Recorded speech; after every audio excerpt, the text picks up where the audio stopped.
In 1948, Armstrong's second son, Garner Ted, which he will play a pivotal role. He does. I have no quarrel with this dude whatsoever. It's always just been Herbert W. Armstrong, but his son um did get involved for a time, so I thought I would talk about all of that. I was Yeah, curious about Garner Ted because he was gone before we were involved in anything, right. right? And so Yes, I very actually good. found some footage of him giving a sermon or something like that.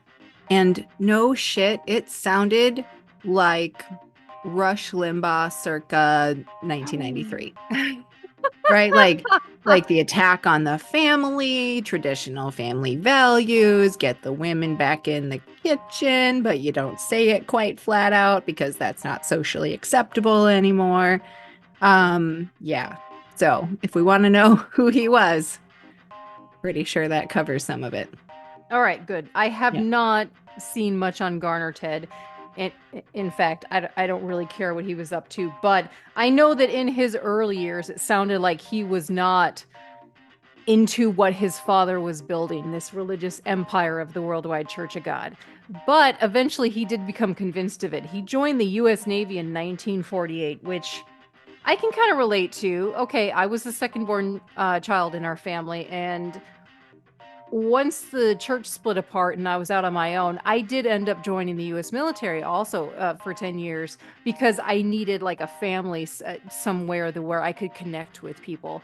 Mhm. So I want to say, like, I feel like I could relate with Garner Ted maybe at this point that he just wanted a place to belong. He didn't believe in all this religious bullshit. Whether or not he was eventually convinced of it, I don't know. I think he was more or less in it kind of because he was enjoying the publicity of it. Girls flew their titties at him. He was a much better looking dude than his father was. Nobody wanted to see I'm sorry, Herbert's crusty old ass.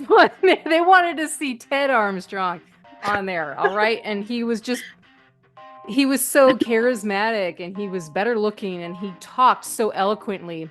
Yep. People related to him. Again, there's a lot of scandal surrounding him, which whatever, he can do whatever he wants. I don't Well, care. also, can we point out that he was like never gonna do it, and then he had to face like, oh, I have to go and like work for a living and like figure out the world by myself. Oh shit, that sounds like too much work.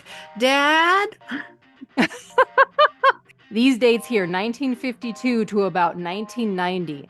This is not an event per se in the timeline. It is simply a list that I thought was worth mentioning. The Worldwide Church of God had very much like a corporate hierarchy. Okay. You have Herbert W. Armstrong as the apostle of God.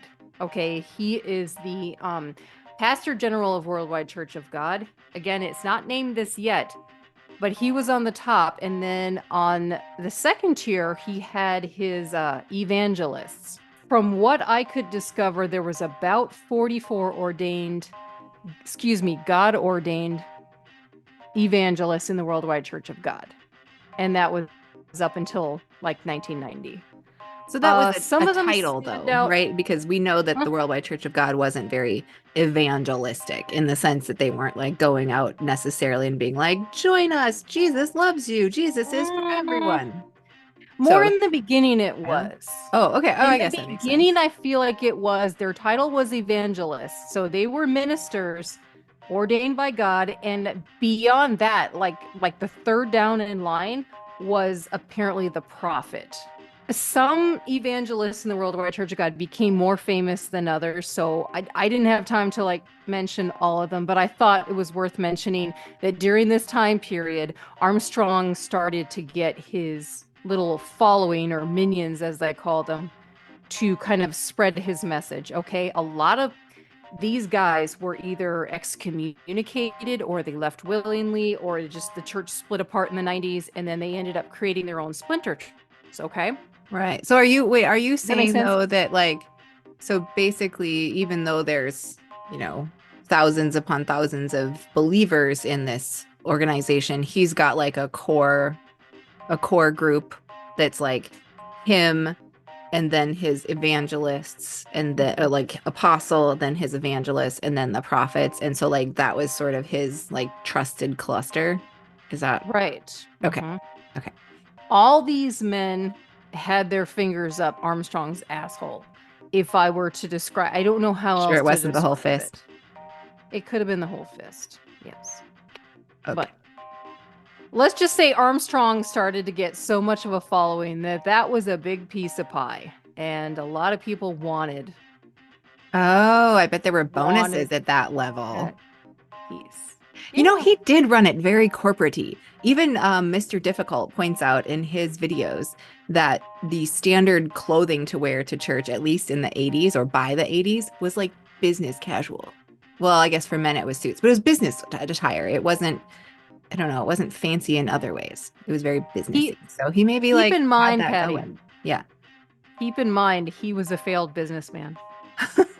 Oh, I'll And the keep that only in way mind. he knew how to run a business was to create this religious empire, and he did run it very corporate. All right. You know what? I'm gonna definitely keep that in mind. I'm just gonna like every time I think Herbert W. Armstrong, I'm gonna think failure. I'm gonna just marry those two ideas together. How about that?